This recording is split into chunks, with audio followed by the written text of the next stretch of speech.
Cinematographer Henry Bram praises Michael Keaton's portrayal of Batman in The Flash. The upcoming DC film follows the titular protagonist Barry Allen, Ezra Miller, as he attempts to reverse the events that led to his mother's death. However, his decision to time travel and alter the past leads to disastrous consequences. The Flash will explore the ramifications of the multiverse, including parallel realities where Michael Keaton's Batman and Ben Affleck's Batman remain Gotham superheroes.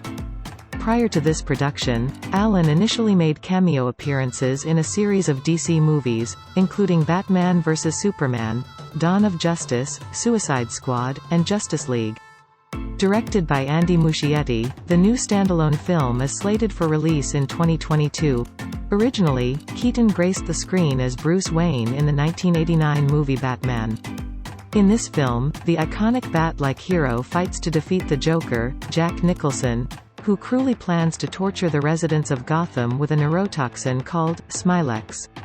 The Warner Brothers. Project was a commercial and critical success, launching a Batman franchise that delved deeper into the DC comics.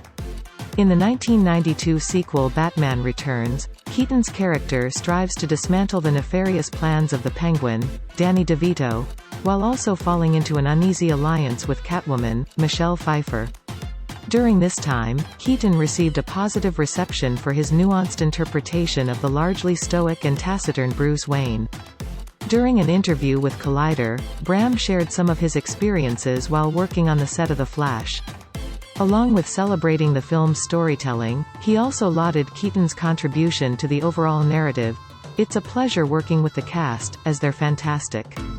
Michael, of course, is a genius, and it's wonderful to see him recreate that role but in the present day. It's wonderful. I think the movie has a massive scope, and I'm lucky to be able to work on movies I'd like to go and see. I'm not really interested in comic book movies. I'm interested in movies that take me on a journey, an emotional journey and a visual journey."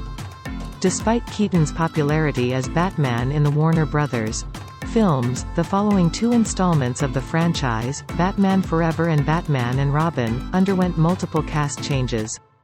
Val Kilmer stepped in to play the Caped Crusader in 1995, while George Clooney famously donned the Bat costume in 1997.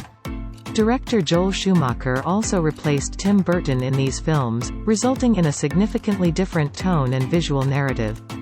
Both movies suffered from significantly negative reviews, with critics disparaging the overtly campy reshaping of Batman's arc. Despite these production shakeups, The Flash will solely reference the events of the first two films starring Keaton. Considering Keaton's impact on the superhero genre, his upcoming reprisal is sure to excite DC fans. While it has been quite some time since he last fought criminals dressed like a bat, Keaton's return will add greater vigor and anticipation to a commonly trod time-traveling plot. The introduction of a multiverse with multiple versions of Batman is an intriguing storyline that hopefully undergirds The Flash with a perfect mix of humor, complexity and heart. Source: Collider.